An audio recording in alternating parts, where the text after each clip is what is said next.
গাজীপুর ছাড়া বাকি 63টা জেলায় উমর বয়কট। উমরের কিছু ফ্যান ফলোয়ার আমরা ঠাকুরগাঁও আসছিলাম, ফান্ড কালেক্ট করতেছি, মানবিক কাজ করতেছি, বাট তারা আমাদের এখানে ডিস্টার্ব করছে, সিনক্রেট করছে। আমরা 22,000 টাকা তুলতে পারছি, আর 100 টাকা হলো বেশি তোলা যেত।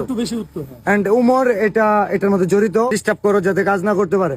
আমি বলতেছি বাট উমর যদি এটা নিয়ে কথা না বলে, মাফ যদি না চায় ওর ফ্যান ফলোয়ার, গাজীপুর ছাড়া বাকি 63টা জেলায় উমর বয়কট।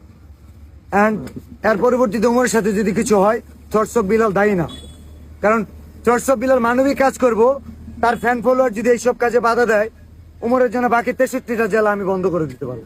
এটা লাস্ট ওয়ার্নিং।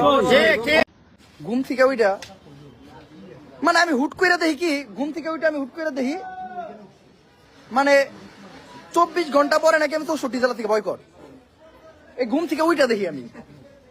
এখন 24 ঘন্টা পরে যদি আমি 64 জেলা বয়কট হয়ে যাই, এইটা আমি দেখছি মিনিমাম 36 ঘন্টা পরে আমি জানতে পারছি যে কি হয়েছে।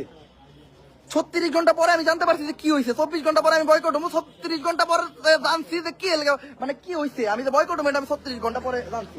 এখন এই যে 24 ঘন্টা গেল গা, এখন আমি কি আর 63 জেলা থেকে বয়কট হয়ে গেছি? এখন আমি যদি 63 জেলা থেকে বয়কট হয়ে যাই গা, তাহলে তো আমার কিছু করার নাই, আমি তো অলরেডি বয়কট হয়ে গেছি গা। আমি গাজীপুর জেলায় আমি আছি এখন। এখন আমি গাজীপুর থেকে আমার ঢাকা জেলায় ঢুকতে হইব।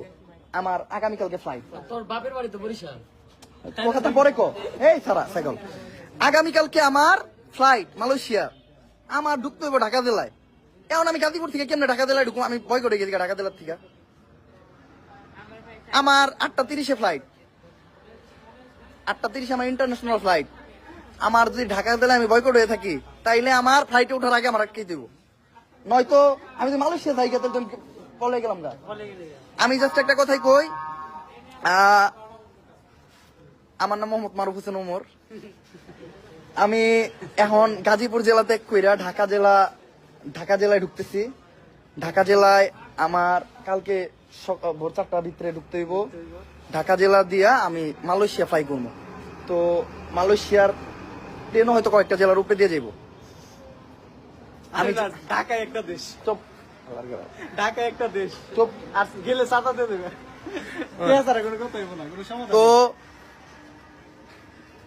বয়কট ঢাকা কোনো আমি ভাই জানি না, আমি বয়কট কি লেগেছি এটাও জানি না। মানে মানুষ তো কারণ জানা উচিত, আমি বয়কট কি লেগেছি এটাও আমি জানি না। আমি এখনো জানি, স্টিল আমি জানি না। আমি জাস্ট ওই জিনিসটা দেখছি যে আমার ফলোয়ার মানে একজন আমার মেলের লিখে বড় করে লিখে পাঠাইছে, আমার ফলোয়ার নাকি ই করছে, কি এর চিন্তাই করছে। এখন ভাই কি আর চিন্তাই করছে, এটা আমার ফলোয়ার গেছে গা। কালকে একজন দর্শন করবো, হ্যাঁ আমি দর্শন মামলা খামি, মানে আমার ফলোয়ারে দেবো গা। বাংলাদেশে যে কোনো অকারেন্স করলে ওমরের ফলোয়ার। এখন ওমরের ফলোয়ার এটা কেমনে বুঝবেন? পুটকি দিলে হাসিল। আমি ভাই যুক্তি মানে আমি তো সেই জিনিসটা দেখে আমি অবাক হয়ে গেলাম গা ভাই।